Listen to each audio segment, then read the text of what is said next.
Hi everyone, welcome or welcome back to my channel. First of all, how are you guys? I hope you are doing very well. So आज के इस video में हम पढ़ने वाले हैं NCERT class 6 civics के book से चैप्टर नंबर 4 की elements of a democratic government. Okay, इससे पहले जो 3 चैप्टर्स थे वो मैं अपलोड कर चुकी हूँ। अगर आप लोग वो देखना चाहते हो तो मैं डिस्क्रिप्शन बॉक्स में या फिर आई बटन में उसका लिंक दे दूँगी। तो शुरू करने से पहले if you are new here then hi, my name is Ipshita and I do educational video specially from NCERT on my channel. So do visit my channel. अगर आप लोगों को मेरे वीडियोस पसंद आते हैं तो प्लीज़ लाइक करना और सब्सक्राइब करना मत भूलिएगा। सो चलिए वीडियो को शुरू करते हैं। So your chapter's name is key elements of a democratic government. तो पहली बात तो ये डेमोक्रेटिक गवर्नमेंट होता क्या है, हम पिछले चैप्टर्स में ये पढ़ चुके हैं। डेमोक्रेटिक गवर्नमेंट का मतलब ये होता है जिस गवर्नमेंट में लोगों के पास सारे पावर्स होती है। लोग क्या करते हैं, अपने हिसाब से गवर्नमेंट बनाते हैं, अपने हिसाब से उसको चलाते हैं, तो वो होता है डेमोक्रेटिक गवर्नमेंट। उसमें कोई मोनार्क नहीं होता, उसमें कोई डिक्टेटर नहीं होता, लोग ही उसमें पावरफुल होते हैं।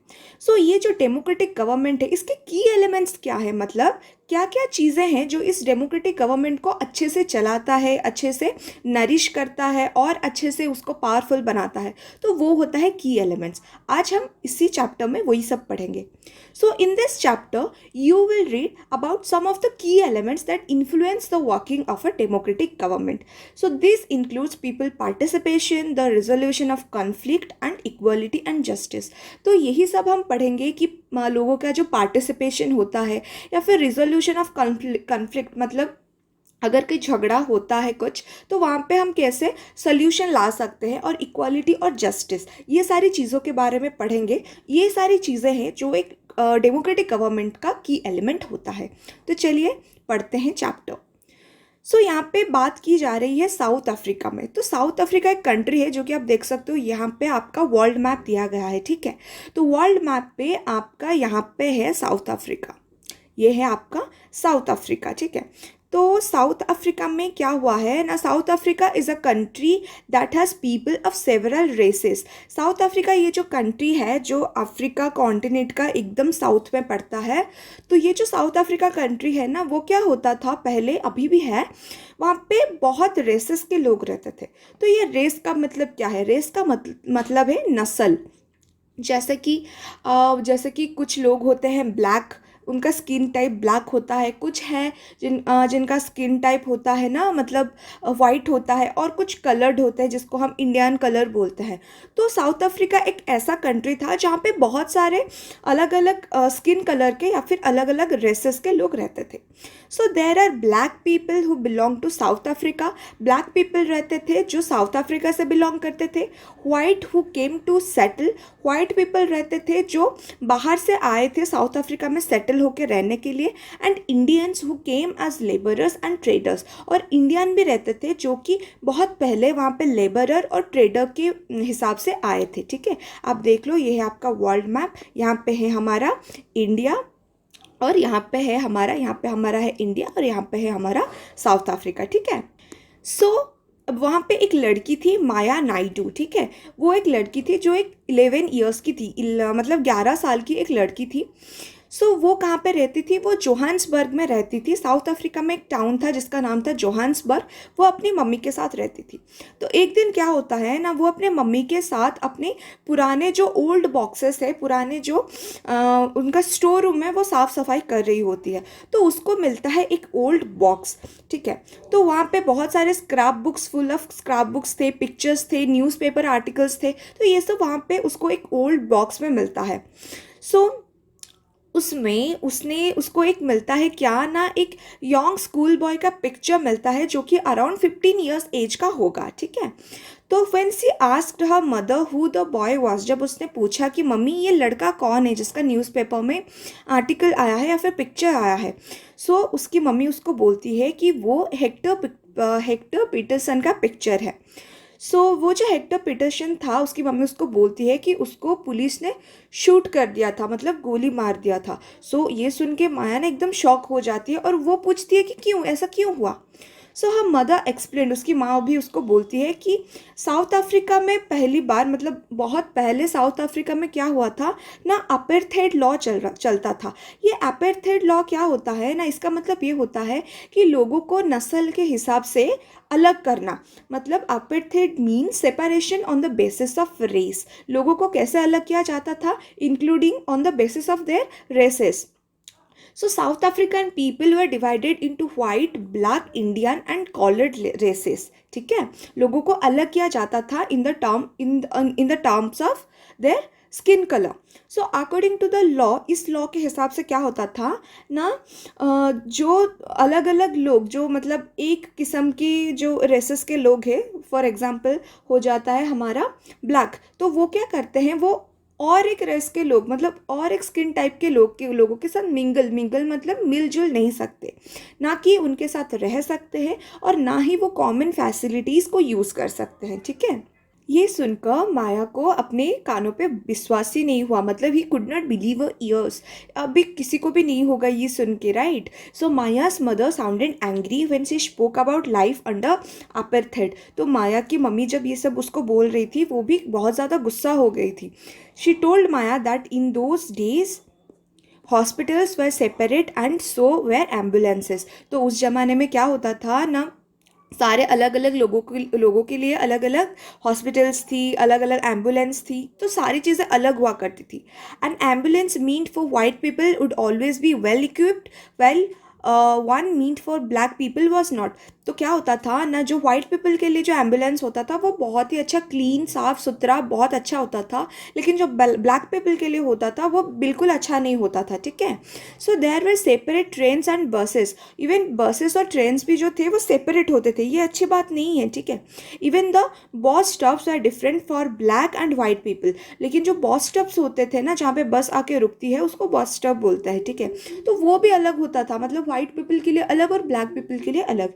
तो ये तो कुछ अच्छा बात है नहीं। ठीक है, non whites are not allowed to vote. तो जो नॉन वाइट्स होते थे उनको वोट देने का भी अधिकार नहीं था, बस वाइट पीपल को ही वो अधिकार था। The best land in the country was reserve for the white people and non whites had to live on the worst available land.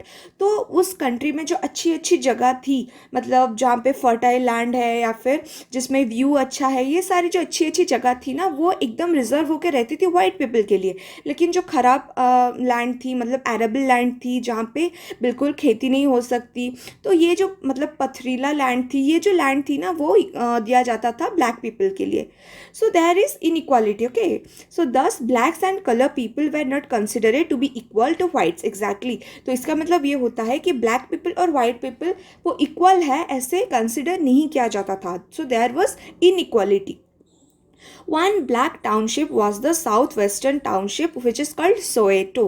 तो एक टाउन था जिसका नाम था, जैसे जोहान्सबर्ग एक टाउन होता है, एक सिटी होता है, वैसे टाउनशिप एक था जो जिसका नाम था सोएतो। ठीक है, मतलब ये था ब्लैक पीपल के लिए।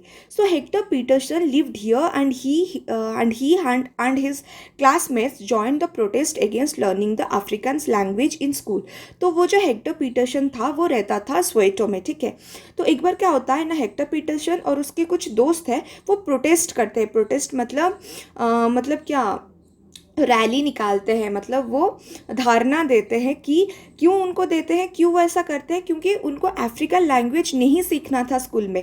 उनके स्कूल में उनको जुलू एक लैंग्वेज था, उनका लैंग्वेज था, वो उनको पढ़ना था, लेकिन उनको बताया जाता था कि नहीं, तुम अफ्रीकन लैंग्वेज ही पढ़ोगे।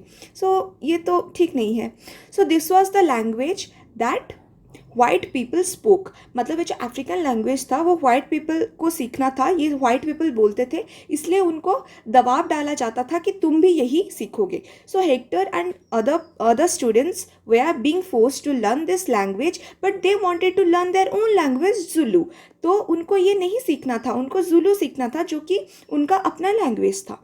The South African police beat up the protesters mercilessly. तो क्या होता है ना, वो जो साउथ अफ्रीकन के जो पुलिस होते हैं, वो प्रोटेस्ट जो कर रहे होते हैं, उनको मर्सीलेसली मतलब बिना किसी दया के भाव से बहुत ज़्यादा पीटते हैं। ठीक है, and shot at the crowd. फिर क्या करते हैं, जो क्राउड मतलब जो भीड़ जमा होती है उनके बीच शूट करने लग जाते हैं। So one of their bullets killed Hector, तो उनका एक जो बुलेट है वो लगता है जाके हेक्टर को। सो दिस वाज ऑन 16 जून 1976। सो ये जो सारी की सारी बातें थी वो कब हुई थी ना, 16 जून 1976 को, ऐसी मम्मी उसको बताती है, ठीक है। So the African National Congress, a group of people who led the struggle against apartheid, and their most well-known leader Nelson Mandela fought the apartheid system for several years.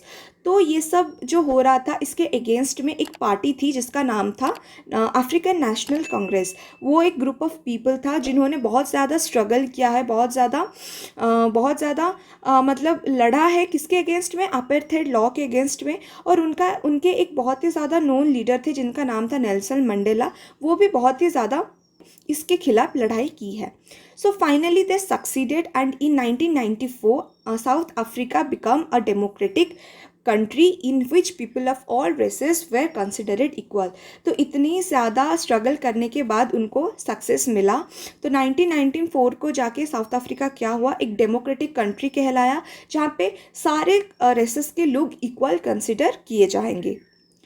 सो या this is all about your story. तो इस story में आपको ये पता चलता है कि हाँ, कहीं ना कहीं बहुत पहले एक रेसेस के हिसाब से, मतलब on the terms of races के हिसाब से लोग को अलग किया जाता था, लोगों में इक्वालिटी नहीं था। तो यहाँ पे आप नहीं बोल सकते कि वहाँ पे डेमोक्रेटिक गवर्नमेंट था, ठीक है। So let us now try to understand what a democratic government means to all of us. तो अभी हम पढ़ेंगे कि ये जो डेमोक्रेटिक गवर्नमेंट है वो क्या है, हमारे लिए वो क्या है, हम उसमें कैसे ज़्यादा से ज़्यादा पार्टिसिपेट कर सकते हैं, हम उसको कैसे अच्छे से कैरी कर सकते हैं, ठीक है।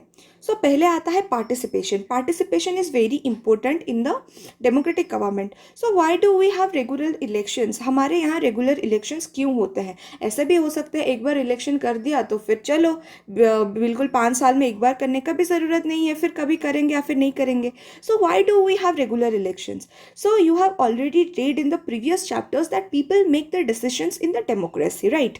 Through voting in elections, people elect their leaders to represent them. These representatives take decisions on the behalf of people. ये जो लोग होते हैं वो हमारे लिए decisions लेते हैं. In doing so, it is assumed that they will keep in mind the voices and interests of the people. So जब वो लोग जो हम इनको elect किए हैं, जब वो हमारे लिए कुछ डिसीशंस लेंगे, वो हमारे बारे में सोच के, हमारे ज़रूरत को समझ के वो हमारे लिए क्या लेंगे, डिसीशंस लेंगे, okay. So all governments are elected for fixed periods. So जितने भी गवर्नमेंट है दुनिया में, जितने भी गवर्नमेंट्स है अलग अलग कंट्री के, वो एक फिक्स्ड पीरियड के लिए क्या होती है ना, इलेक्ट की जाती है। सो इंडिया में क्या होता है, ये जो पीरियड होता है वो 5 साल में होता है, लेकिन आप यूएसए में देखोगे फॉर एग्जाम्पल तो वहाँ पे 4 साल के लिए होता है, ठीक है। तो वहाँ पे अलग अलग चीज़ होता है। Once elected the governments can stay in power only for the period. अगर एक बार तुम गवर्नमेंट को इलेक्ट कर देते हो तो वो इस पीरियड के लिए जो कि 5 साल होती है वहाँ पे पावर पे रहती है। If they want to continue to be in power then they have to be re elected by the people. अगर उनको फिर से पावर में रहना है तो फिर से उनको लोगों को री इलेक्ट करना पड़ेगा।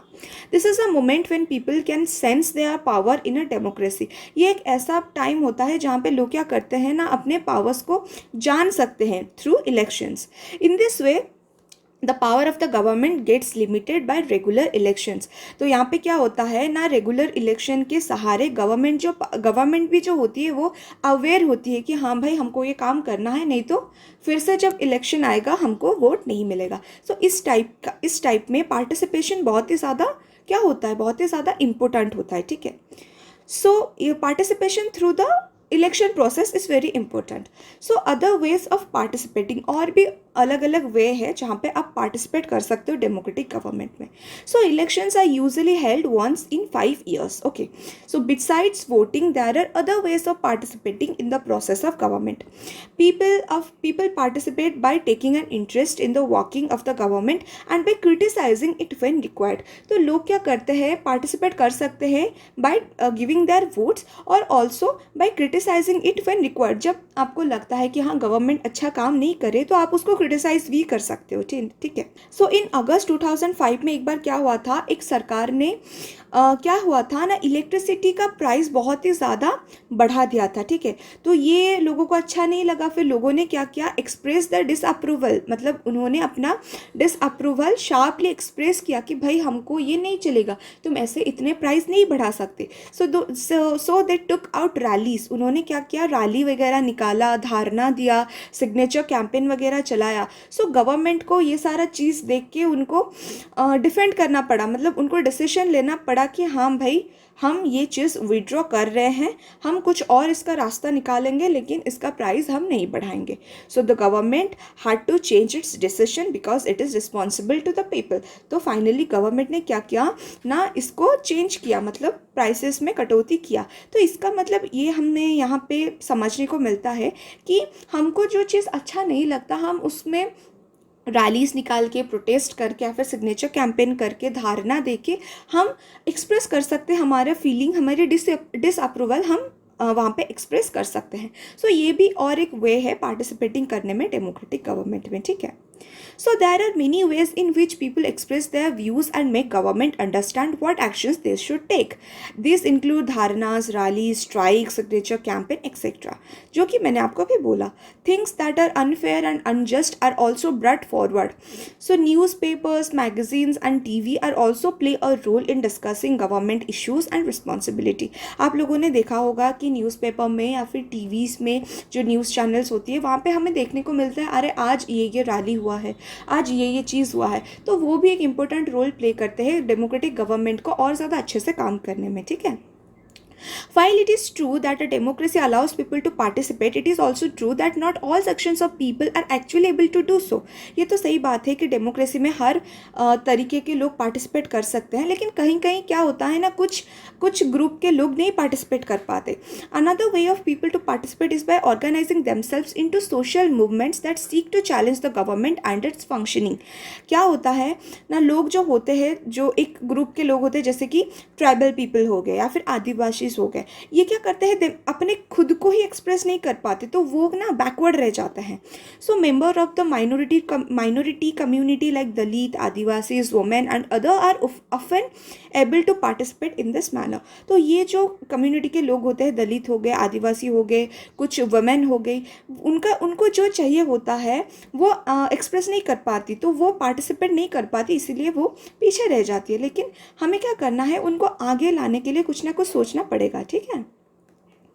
So if a country's people are alert and interested in how the country is run, the democratic character of the government of that country will be stronger. अगर एक कंट्री का लोग, अगर एक देश के लोग अवेयर रहेंगे, अलर्ट रहेंगे कि हाँ भाई हमारे कंट्री में ये चल रहा है, ये चीज़ हो रहा है, तो वो जो कंट्री है ना वो और अच्छे से काम करेगा और अच्छे से अवेयर रहेगा। लोग अवेयर रहेंगे कि हाँ हमारे गवर्नमेंट ये काम कर रही है, ये गलत है, हमको आवाज़ उठाना चाहिए, या फिर सही है, हमको इसको सपोर्ट करना चाहिए। तो इस तरीके से क्या होता है ना, गवर्नमेंट और अच्छे से काम करता है। So the next time you see a rally winding through the streets of our cities and towns और villages, we should pause to find out what the rally is about. तो नेक्स्ट टाइम अगर कहीं पे आपके घर के सामने से या फिर आपके टाउन में कोई आपको रैली जाता हुआ नज़र आए, तो आप एक पॉज लेके जानने का ट्राई करो कि ये चीज़ क्यों हो रहा है, ठीक है। तो इससे क्या होता है, हम पार्टिसिपेट कर सकते हैं और हमको बहुत ज़्यादा कुछ जानने को भी मिलता है हमारे कंट्री के बारे में, and what they are protesting about. This will help to give us a sense of how we government works, okay. So then आता है need to resolve conflict. Conflict को हम कैसे रिजॉल्व कर सकते हैं, कॉन्फ्लिक्ट मतलब झगड़े को हम कैसे रिजॉल्व कर सकते हैं, कैसे सोल्यूशन निकाल के ला सकते हैं। So in Maya story you read about how conflicts can often lead to violence and death because one group decides that it is all right to use force to prevent the other group from protesting. आपने जो माया का story पढ़ा, आपको वहाँ से पता चलता होगा कि अगर एक ग्रुप माइनॉरिटी में है, अगर और एक ग्रुप के पास पावर है, तो वो क्या करता है ना, कुछ भी कर सकता है, वायलेंस भी क्रिएट कर सकता है, ठीक है। तो ये जो चीज़ है ये डेमोक्रेटिक गवर्नमेंट में नहीं आता है भाई, ये चीज़ नहीं हो सकता। So conflicts occur when people of different cultures, religions, regions or economic backgrounds do not get along with each other, or when some among them feel they are being discriminated against. तो conflict कब होता है? Conflict तब होता है जब अलग अलग कल्चर के लोग, अलग अलग धर्म के लोग, अलग अलग जगह के लोग या फिर अलग अलग इकोनॉमिक बैकग्राउंड के लोग क्या करते हैं ना, वो क्या करते हैं, डिस्क्रिमिनेट हो जाते हैं, या फिर उनको अब ऐसा लगता है कि नहीं, हमें जो चाहिए हमें नहीं मिलता है, ठीक है, वहाँ पे होता है कन्फ्लिक्ट, मतलब झगड़ा. People may use violent means to settle their differences. तो कभी कभी क्या होता है ना, लोग वायोलेंट हो जाते हैं, मार धार पे उतर आते हैं अपना ये झगड़े को सुलझाने के लिए. This leads to fear and tension among others living in an area. तो ये जो चीज़ है ना, वो माइनॉरिटी ग्रुप जिसके पास पावर नहीं है उसके लिए एक सरदर्द का काम हो सकता है. उसको डर लगा रहेगा कि भाई अगर मैंने ये किया तो मेरे साथ ये हो सकता है, तो यहाँ पे वो बोल नहीं सकता, तो यहाँ पे नहीं होगा democratic government. So the government is responsible for helping to resolve conflicts. तो एक गवर्नमेंट का रिस्पॉन्सिबिलिटी है कि वो इस टाइप के कॉन्फ्लिक्ट्स को सुलझाए, झगड़े को सुलझाए, ठीक है. Let us read about some of the conflicts in our society and the role of the government in resolving them. तो चलिए हम पढ़ते हैं कि क्या क्या कॉन्फ्लिक्ट्स हैं हमारे सोसाइटी में होती है और गवर्नमेंट ने कैसे इसको रिजॉल्व किया हुआ है या फिर कर सकता है. तो यहाँ पे एक अच्छी बात लिखा हुआ है, the Indian Constitution lays down the basic rules or laws that have to be followed by everyone. Indian Constitution है जहाँ पे लिखा हुआ है बेसिक रूल्स और लॉस जिसको सारे कंट्री के पीपल को, सारे कंट्री के सिटीजन को फॉलो करना पड़ता है. आप इंडियन कॉन्स्टिट्यूशन के बारे में आने वाले चैप्टर्स में पढ़ोगे, ठीक है. These laws are for both the government and the people. ये जो लॉज है वो पीपल के लिए भी है और सरकार के लिए भी होती है. So conflicts and differences have to be resolve according to these laws. इस लॉ के हिसाब से जितने सारी कॉन्फ्लिक्ट्स होती है ना, इनको भी आप क्या करोगे, रिजॉल्व करोगे. We will read more about this in later classes. So religions, processions and celebrations can sometimes lead to conflicts. कभी कभी क्या होता है ना, रिलीजन प्रोसेशंस, मतलब वो बोलते हैं कि हम प्रोसेशन लेके जाएंगे हमारे इस धर्म का, फिर कोई और बोलता है कि नहीं हम भी लेके जाएंगे. तो एक टाइम में एक साथ एक, मतलब दोनों तो नहीं निकल सकते, तो ये क्या होता है ना, एक कॉन्फ्लिक्ट हो जाता है. For example the route of procession take may lead to conflict, जिससे मैंने आपको बताया. The government particularly the police play an important role in getting representatives of concerned communities to meet and try and arrive at a solution. क्या होता है ना, जो government में तो एक पार्ट होता है ना, पुलिस हमारा एक पार्ट होता है. तो पर्टिकुलरली पुलिस जो क्या होता है, पुलिस यहाँ पे एक इम्पोर्टेंट रोल प्ले करती है कि वो क्या करती है, अपने रिप्रेजेंटेटिव्स को, मतलब अपने जो ऑफिसर्स को वहाँ पे भेजे जहाँ पे प्रोसेशन जा रहा है, वो उनको गाइड करे ताकि कोई और वहाँ पे वायलेंस क्रिएट ना कर सके, ठीक है.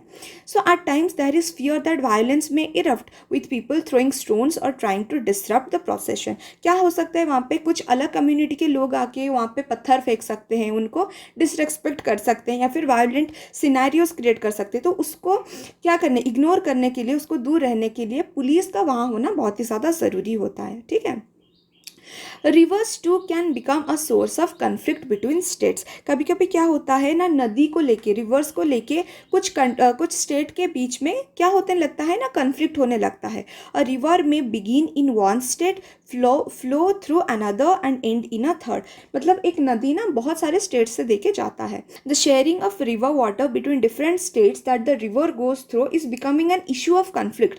तो ये कन्फ्लिक्ट हो जाता है कि भाई मतलब एक रिवर का पानी कितना स्टेट ले, कौन सा स्टेट कितना पानी ले, ये भी एक कन्फ्लिक्ट हो जाता है. For example you may have heard about the Kaveri water dispute between Karnataka and Tamil Nadu. I hope कि आप लोगों ने ये कन्फ्लिक्ट के बारे में सुना होगा. ये अभी का बात नहीं है, थोड़ी पुरानी बात है. सो जो हमारा कावेरी रिवर था उसको लेके हमारा झगड़ा हुआ था between Karnataka state and Tamil Nadu state. तो क्या हुआ था ना, the water stored in Krishnaraja Sagar dam जो कि कर्नाटका में है is used for irrigating a number of districts and the meeting the needs of the city of Bangalore. तो कर्नाटका में जो है हमारा कर्नाटका में जो हमारा है बेंगलोर सिटी, वहाँ पे ज़्यादातर पानी आता है कावेरी रिवर से. एंड ऑल्सो कर्नाटका में जो इरिगेशन है, मतलब जो एग्रीकल्चर होती है, वहाँ पे भी पानी चाहिए होता है.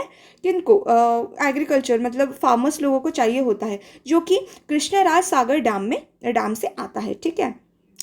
The water stored in Meter Dam is Tamil Nadu is stored for crop grows in the delta region of the state. लेकिन on the other hand Tamil Nadu में जो एक डैम है Mettur dam yes Mettur dam, तो वो क्या करते हैं ना, वो लोग क्रॉप को ग्रो करने के लिए उनको भी पानी चाहिए होता है, ठीक है. So a conflict arises because both dams are on the same river. ये जो दोनों डैम है कृष्णाराज सागर डैम और एक मीटर डैम, वो दोनों ही कहाँ पे है ना, कावेरी रिवर के ऊपर है, ठीक है. So the downstream dam is Tamil Nadu can only be filled up with water is released from the upstream one located in Karnataka. इसका मतलब मैं आपको अच्छे से यहाँ पे करके बताती हूँ. So for example यहाँ पे है आपका कावेरी रिवर, ठीक है, यह है आपका कावेरी रिवर, यहाँ पे आता है आपका कर्नाटका, यहाँ पे आता है आपका तमिलनाडु. ओके, सो यहाँ पे एक डैम है जिसका नाम है कृष्णराज सागर डैम, ठीक है. तो यहाँ पे और एक डैम है जिसका नाम है मीटर डैम, ठीक है. तो अगर यहाँ से ये लोग पानी छोड़ेंगे तभी जाके इनको मिलेगा, ठीक है. लेकिन कर्नाटका बोलता था कि हमारे यहाँ पे पानी की कमी है, इसलिए हम यहाँ पे पानी स्टोर करके रख रहे हैं because of their Bangalore city and और उनके फार्मर्स के लिए, ठीक है. लेकिन वो इसलिए पानी यहाँ पे छोड़ते नहीं थे, वो ये बोलते थे कि हमको कम पड़ रहा है, हम कैसे छोड़ते. तो तमिलनाडु में पानी का कमी होता था, क्योंकि अगर ये लोग नहीं छोड़ेंगे, यहाँ पे नहीं रहेगा ना पानी, तो इसको लेके था वहाँ पे कन्फ्लिक्ट, ठीक है. So the downstream dam in Tamil Nadu can only be filled up if water is released from the upstream one located in Karnataka. तो इसका मतलब यह है कि कर्नाटका में तमिलनाडु के डैम में पानी तभी आ सकता था जब डाउनस्ट्रीम में, मतलब जो है, मतलब तमिलनाडु डाउनस्ट्रीम में है, इसलिए वो फिल तभी हो सकता था जब अपस्ट्रीम में, मतलब ऊपर में जो कर्नाटका था वो पानी रिलीज करेगा, ठीक है. So therefore both states can't get as much water as they need for people in the states. तो दोनों ही स्टेट को पानी नहीं मिलता था, जितना उनको चाहिए उतना पानी नहीं मिलता था उनको. So this leads to conflict. तो ये क्या होता है ना, ये कन्फ्लिक्ट होता है बाद में. So the central government has to step in and see that a fair distribution is worked out for both states. फिर क्या होता है ना, सेंट्रल गवर्नमेंट क्या करता है ना, इस रिजोल्यूशन मतलब एक सॉल्यूशन लाने का कोशिश करता है सेंट्रल गवर्नमेंट, फिर जैसे दोनों स्टेट्स को अच्छे से पानी मिल सके. Okay, so this is all about your resolving conflicts. Okay, now equality and justice. So one of the key ideas of a democratic government is its commitment to equality and justice. मतलब जो democratic government तभी कहलाएगा जब ये commitment करता है, मतलब आपको श्योरिटी देता है कि हाँ भाई यहाँ पे आपको इक्वालिटी और जस्टिस मिलेगा ही.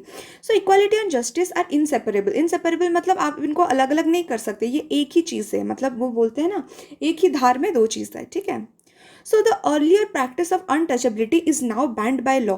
तो पहले जो हम अनटचेबिलिटी करते थे, आप लोगों ने प्रीवियस चैप्टर्स में पढ़ा है, तो अभी वो बैन हो चुका है.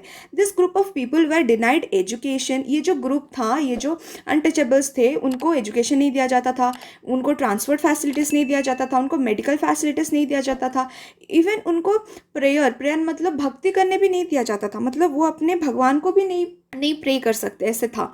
So doctor Ambedkar, whom you have read about earlier in this book, and many other like him realized that such practices must not be continue, and that justice can only be achieved when people are treated equally. तो doctor Ambedkar थे, उनके जैसे और भी कुछ leaders थे, उनको ये रियलाइज हुआ कि नहीं भाई, ऐसे करेंगे तो कैसा चलेगा, ऐसे तो पीपल मतलब लोगों के इक्वालिटी को हम हार्म कर रहे हैं, ठीक है. तो यहाँ पे हम जस्टिस और इक्वालिटी प्रोवाइड करेंगे आगे जाके. So the government also recognizes this and makes special provisions for groups within society that are unequal. फिर गवर्नमेंट ने क्या किया, इन सारी चीज़ों को हटाने के लिए स्पेशल प्रोविजंस मतलब रूल्स बनाए, जैसे कि सोसाइटी में इनइक्वालिटी ना रहे, सारे इक्वल हो सके. So for instance in our society there is a general tendency to value and care for the boy child more than the girl child. So this means that society does not value the girl and boy child equally. इसका मतलब ये है कि जो girl child है उसको उतना value नहीं दिया जाता जितना एक बॉय को दिया जाता है. सो दिस इज अनजस्ट मतलब अनजस्टिफाइड, मतलब यहाँ पे जस्टिस नहीं मिल रहा है, ना ही इक्वालिटी मिल रहा है, ठीक है. So in this context the government steps in to promote justice by providing special provisions that can enable girls to overcome the injustice that they are subject to. तो यहाँ पे जो कॉन्टेस्ट है, मतलब ये जो चीज़ हो रहा है, यहाँ पे गवर्नमेंट का एक रिस्पॉन्सिबिलिटी है कि वो आगे आए, प्रमोट करे जस्टिस इनजस्टिस, जैसे कि आप लोगों ने सुना होगा बेटी बचाओ बेटी पढ़ाओ, ये सब अवेयरनेस कैंप्स होते हैं, गवर्नमेंट चलाती है। सो इस ये सब जो है प्रोविजंस है, ये सब रूल्स है, ये सब अवेयरनेस है, ये सब गवर्नमेंट करती है to overcome the injustice that are subject to. Thus it is possible that fees of girls might be waived or lowered in government schools or colleges.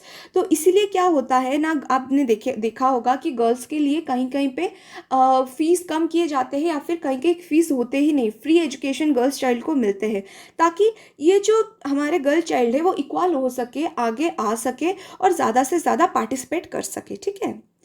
So how do you think lowering the school fees would help girls attend to school? तो आपको कैसा लगता है कि अगर हम girls के school fees को लोअर कर दे तो वो कैसे आगे आ सकते हैं, उनको कैसे हेल्प हो सकता है? बिल्कुल हेल्प हो सकता है। वो फ्री एजुकेशन पाएंगे तो उनको लगेगा कि हाँ भाई, मतलब ज़्यादा से ज़्यादा लोग इनकरेज होंगे, उनकी जो फैमिलीज होंगी ना वो ऐसे नहीं सोचेंगे कि नहीं भाई पैसा दे के कौन पढ़ाएगा, लेकिन वो ऐसे सोचते हैं, तो उनको ना फ्री एजुकेशन के लिए उनको एक मोटिवेट मिलेगा कि हाँ चलो फ्री एजुकेशन में हम उसको पढ़ाते हैं, तो बहुत तरीके का हेल्प हो सकता है। सो या here your chapter is fully completed. I hope you enjoyed it. अगर आप लोगों को पसंद आए तो वीडियो को लाइक कर देना, मेरे चैनल को भी सब्सक्राइब कर सकते हो अगर आप चाहो तो। So if you have any queries और any kind of doubt regarding this video then please ask down me in the comment section, मैं आपको बिल्कुल बताऊंगी। So yeah that's all about this video, we will see you in the next one. Thank you.